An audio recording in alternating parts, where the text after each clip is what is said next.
ada konteks kekinian apa? Ya. Dulu awalnya itu judulnya saya Mens Rea Wakanda. Awalnya itu.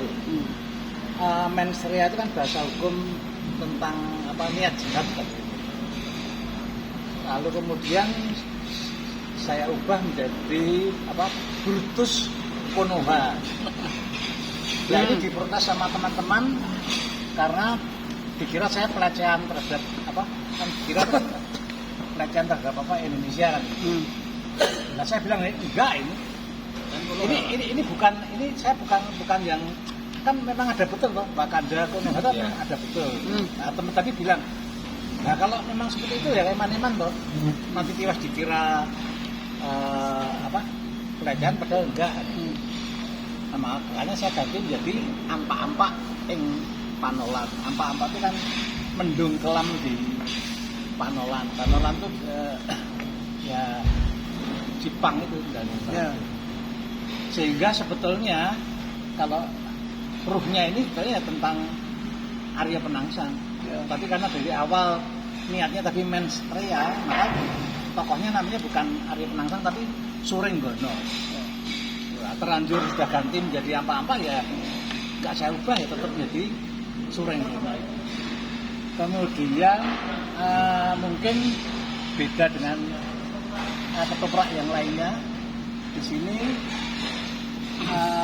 kita bicara macam-macam tentang dinamika yang kekinian tadi, termasuk tentang bonus demografi, tentang geopolitik,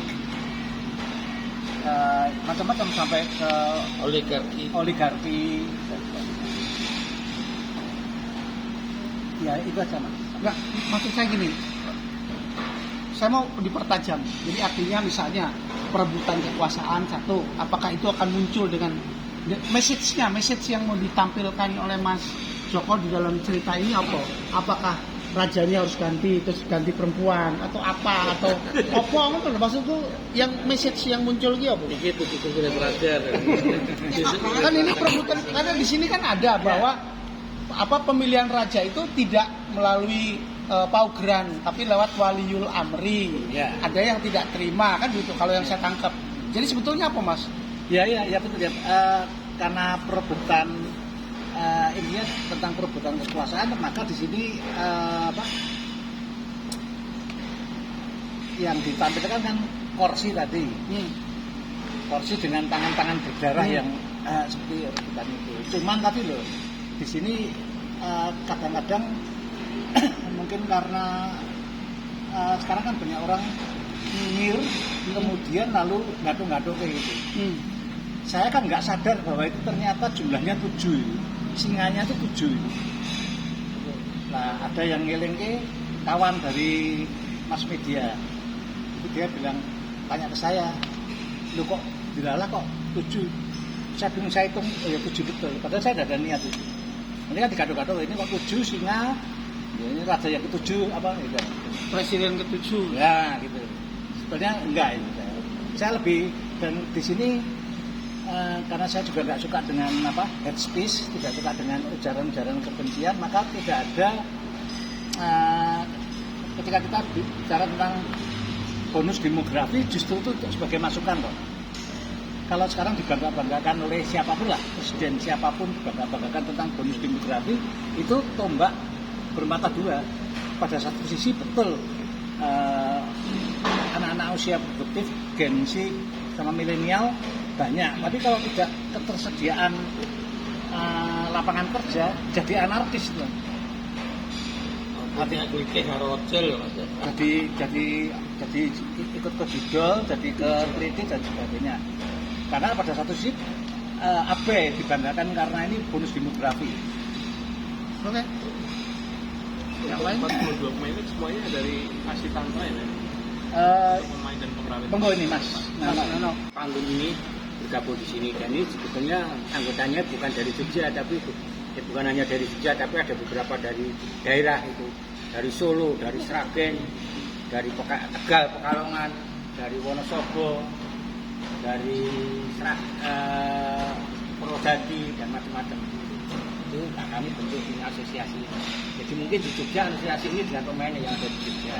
Mungkin nanti asosiasi Asitantra yang ada di Solo mungkin dengan pemain-pemain Solo kan begitu. Jadi tidak semuanya anggota Asitantra. Asitantra itu hanya wadah. Tapi juga banyak pemain muda juga mungkin Pak. Iya, banyak pemain muda. Pertunjukan ini mungkin ada dalam rangka apa Pak, atau mungkin rutin atau dalam memperingati apa hari tertentu? Ya ini kebetulan aja. Kita kan waktu itu kan nggak duga ya.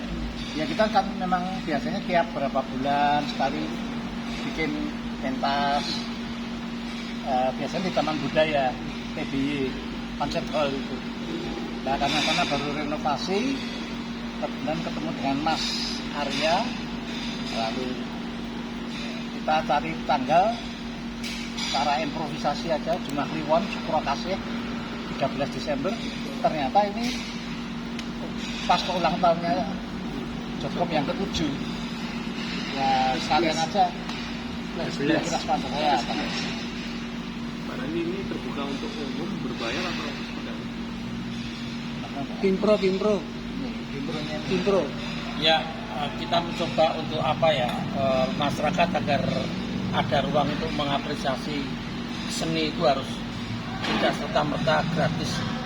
Jadi karena kita punya skema Danais yang hari ini menjadikan banyak kohesi sosial di teman-teman seniman itu agak goyah karena persoalan semua difasilitasi oleh Danais dan semua digratiskan.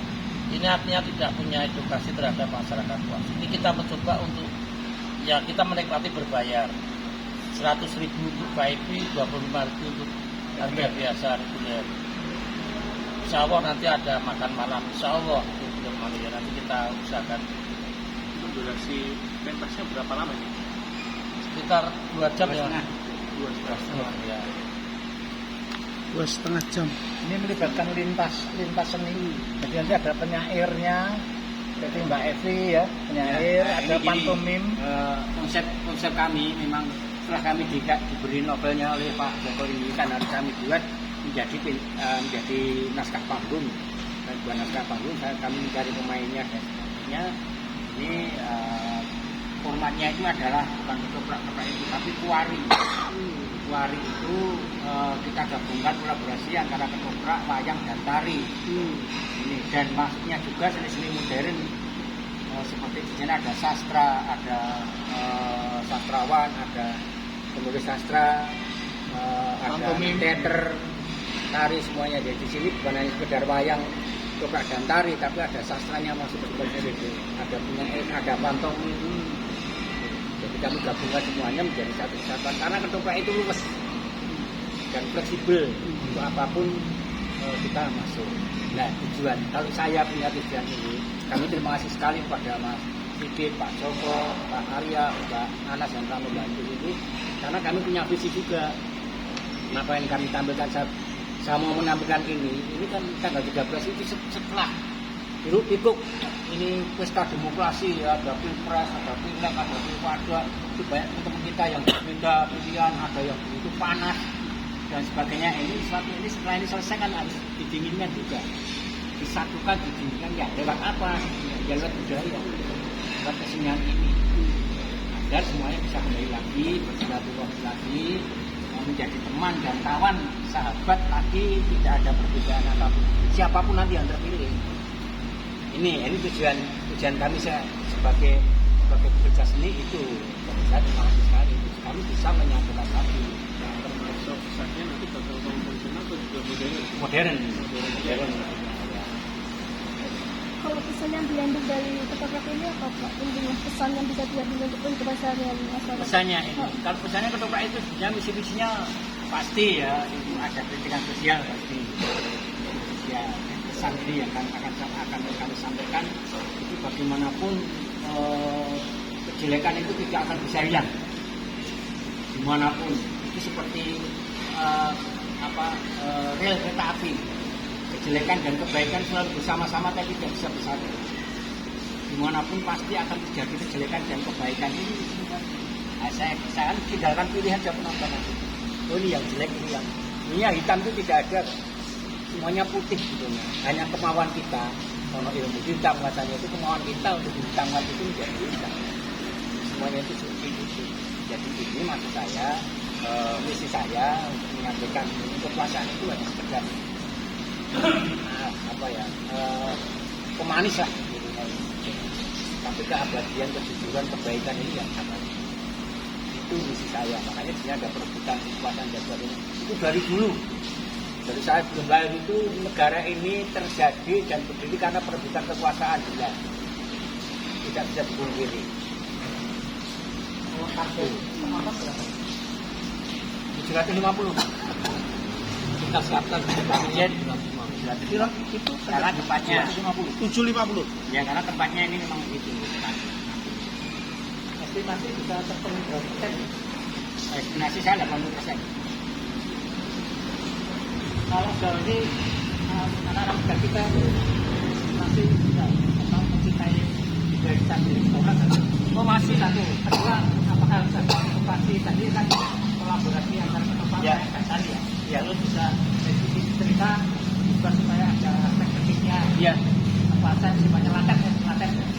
Apakah harus seperti itu atau harusnya secara naluri itu anak muda kita harus mencintai diri? Iya. Karena kesenian di situ akan berkembang terus menurut zamannya. Kalau kita tidak mau mengikuti zamannya, kita ditinggal. Bagaimana kita tetap ini? Tapi dimanapun masih ada orang Jawa, tradisi masih ada. Jadi meskipun tradisi tetap harus ada inovasi ya. Ya. Harus. Tradisi itu kan kekinian. Ya. Karena yang dilakukan masyarakat sehari-hari pada zamannya itu adalah tradisi, bukan kuno loh. Yang awalnya kita pengen gabungkan ketoprak dengan barboi misalnya gitu. Jadi biar anak-anak muda juga segmen itu harus diperkatkan dengan apa fenomena ini. Karena tantangannya untuk tradisi tantangannya besar sekali. Pertama, tidak usah sampai gengsi. Yang milenial saja itu dia sudah tertarik ke Netflix, ke HBO dan sebagainya. Kemudian ada smartphone, ada mall, begitu banyak. Jadi yang milenial itu kan kalau nggak salah sampai batas kelahiran tahun 81 ya, 80-81. Berarti sekarang usia 43. Yang usia 43 ditanya tentang tradisi ruwatan, apa ruwatan itu, gimana tentang Sukerto dan dia nggak akan tahu. Jadi sudah tergerus betul. Makanya kalau tidak ada yang ikut upaya untuk melindungi ya nanti itu hilang nanti. Jadi saya ini kudu ditakoni Mas Arya ini. Mas nganu jenengan itu kan latar belakangnya profesinya pengusaha. Jadi maksud saya begini, bukan hanya sekedar dalam rangka 11 tahun Jokem. Kemudian apa yang Mas Arya lihat dari konsep seni pertunjukan dalam konteks tradisi ini terhadap Mas. Jadi kan memang konsep ini adalah memang bisnis murni ya di bidang pariwisata. Nah, setelah alhamdulillah kami bersyukur ketika sudah berjalan seperti apa yang kita harapkan, sehingga kita bagaimana untuk bisa bergerak di bidang lain, tidak harus berbisnis ya, di bidang sosial sudah kita lakukan, lingkungan hidup, dan ini alhamdulillah dengan mungkin juga karena yang setiran di atas, sehingga kami sekarang dilibatkan di bidang budaya, seni budaya Bali. Itu sangat-sangat menurut kami adalah hal yang memang yang ingin juga kami lakukan, karena memang bidang itulah yang nantinya apa yang selama ini anak-anak muda sudah katakanlah sudah tidak begitu paham tentang seni budaya. Nah, dengan adanya seperti ini, Jokem di lintas lintas pelaksanaan tidak harus di bisnis murni pariwisata. Itu tujuan ya. Untuk debat kedua yang paling penting dari Mas Arya ini, ketika ada komitmen pengusaha yang mau menuruni seni tradisi, karena pentas ini tidak 1% pun ada dari pemerintah yang aktif. Katanya ada dana S, dana S untuk pengembangan budaya. Ya kalau kita masih belum dianggap sebagai salah satu unsur kebudayaan, Maka ini adalah peran para pengusaha untuk hadir. Ini sebenarnya energi yang luar biasa untuk Jogja. Karena kalau kita mengandalkan dana S1 itu sebetulnya virus yang memabukkan dalam tanda petik. Dana S itu virus yang memabukkan, artinya dia justru bisa mematikan apa kohesi sosial seniman Jogja yang akhirnya nek dijak rebukan si jaluk hitungannya duit yang hari ini harus kita kembalikan. Ada tagline di Jogja Istimewa itu, golong giling. Itu golong giling itu sekarang udah nggak ada lagi dalam dunia kesenian. Golong giling sih kepiye to, nyawiji, sengguh orang mingkuh ini sih kepiye itu udah nggak ada dalam konteks hubungan sosial itu nggak ada. Ini golongannya dewe. Ya itu hanya tagline pemanis aja untuk keistimewaan. Tapi faktanya ya banyak hal. Kasus sampah itu nyawijine kok ndi? Nggak ada itu. Jadi banyak hal kasus di Jogja ini yang luar biasa. Nah ini yang barangkali ini hadir ini menjadi salah satu kolaborasi yang luar biasa antara pengusaha, masyarakat seni dan para aktivis Tanpa pemerintah. garis besar ya. ya. Sementara kita mengenalkan dana S. Oke. Yang kata orang itu dana istri itu. Wah,